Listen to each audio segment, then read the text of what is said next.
Helena, thank heaven you're back. Believe me, heaven had nothing to do with my trip back to this mausoleum. Well, I'll have Chris bring in your luggage. I'm warning you, Violet. This had better be a first-class emergency. Do you realize I spent 4 hours laid over in Reykjavik? Were there no direct flights from Milano? No, I just thought I'd take the scenic route. I swear, Violet, I can't remember being this exhausted since. Never mind that. Now, I want you to tell me what all this fuss is about. Mr. McCord is planning to return to Tanquir. What? Yes. And unless someone can stop him, he plans to leave by the end of this week. No wonder you were so hysterical on the phone. Helena, we must stop him. You know what will happen if he returns there. Helena, what in God's name are you doing here? Helena, I demand to know what you're doing here. Please lower your voice. I am very sensitive at this time of morning. I am waiting for an answer. Quinton, I have gone through a great deal of trouble to get here. At this very moment, I have Vanessa livid in Milano because she has to sample 14 different kinds of linguine alone. And now, no sooner do I arrive than I find out you're planning to return to Tanquir. Mrs. Renfield was this your doing? Yes. I telephoned Helena and I asked her to return here immediately. Would you please leave us alone? Helena, you and I are going to have a talk. Very well, Quinton. But first, may I please have some coffee? Any kind of coffee. Violet, if you would be so kind. Yes, of course, Helena.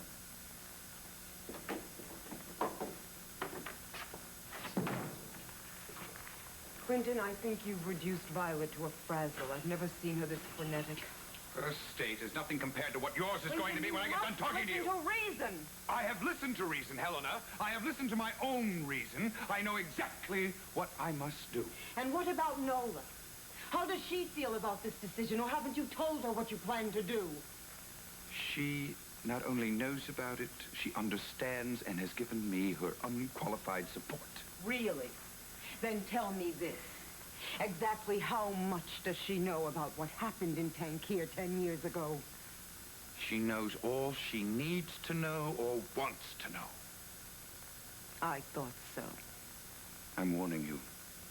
I will not have Nola frightened unnecessarily. I see nothing unnecessary in being frightened for the life of the man you're in love with. I mean it, Helena. You stay away from her. Really, Quinton? You can't keep the truth from her forever. Helena, now listen to me. I appreciate your concern. But I don't want it. Quinton, I can't help but worry about you. There was a time when you were the most important man in my life. Don't you believe that I am genuinely concerned? In a word, no. All right. What other reason would I have to fly all the way back from Milano? Crocker. Silas Crocker.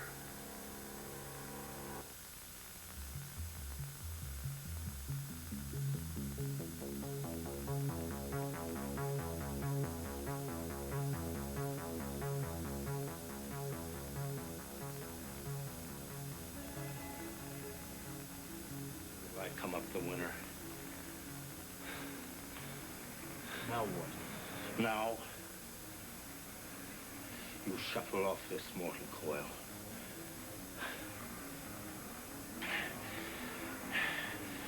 Nothing to make up for the terrible wrong that you did to me, Quint. No, not even your death can do that. But perhaps living in fear, not only for yourself, but for those you love. Perhaps that'll be justice enough, Quint. So you go on. Relax, get comfortable. Marry Nola Reardon. But you remember, I am coming back, Quentin. And you remember That every day you live on borrowed time. Live in fear, Quint. Live in fear.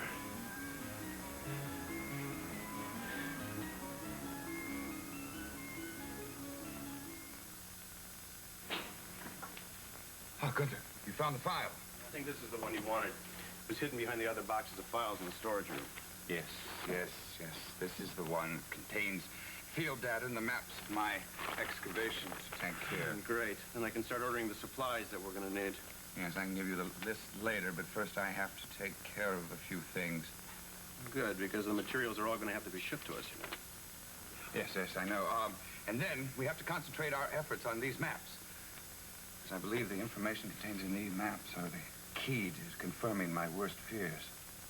Quint, is there anything else that I can help you with? Oh, no, my friend. This is a personal matter. All right, then. I'll meet you here later on this afternoon. Good. Gunther, I can tell you this. I don't believe we're going to need any heavy equipment for this excavation. What we're looking for isn't hidden far beneath the surface. I know that we're not going to be searching for ancient civilizations or precious artifacts. No. No, this journey involves that dig I was on in Tanquir 10 years ago. Quint, are you expecting complications? I'm afraid so.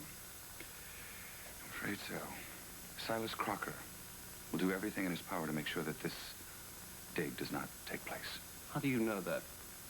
Well, when I was in the hospital, I received a note from him, which tells me that he knew I had gotten permission to go into Tanquir before I did. I'm afraid he'll do everything in his power to thwart our efforts. But if we're not searching for treasure or artifacts, what does he want? My life. Crocker will do everything in his power to see me dead.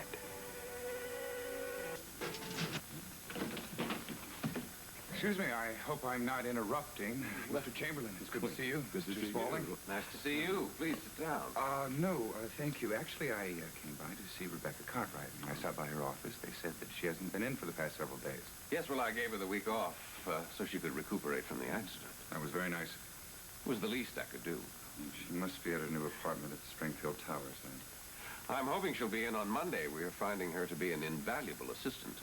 Yes, Rebecca can be a very resourceful and capable assistant. Well, Quentin, if you'd like to leave a message for her, we'll see to it that she gets it. No, actually, I'm going out of town. She won't be able to reach me until I return. The trip, business or pleasure? Business. No? You're going off on another one of your digs? Yes, as a matter of fact, I am. Well, your business certainly sounds fascinating. Oh, yes, it can have its rewarding moments, and at the same time, it can be very disappointing. Like any business venture. Yes, exactly. Well, if you two will excuse me, again, I apologize for the intrusion. Not at all.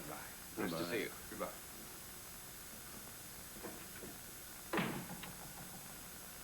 I find that man very mysterious, don't you? Yes, I do, but there's something very likable about him. Violet, you scared me. I'm sorry, but I must know. Were you able to sway Mr. McCord? No. I have never seen him this determined or stubborn. Have you had a chance to speak to Nola? I spoke to her briefly before she left for college, but she wouldn't budge either. Oh, there has to be some way to get through to Quentin. I'm afraid Nola is our only hope now. Well, if Nola fails, there's always... What? What are you thinking? I'm not quite sure yet. There has to be something I can do.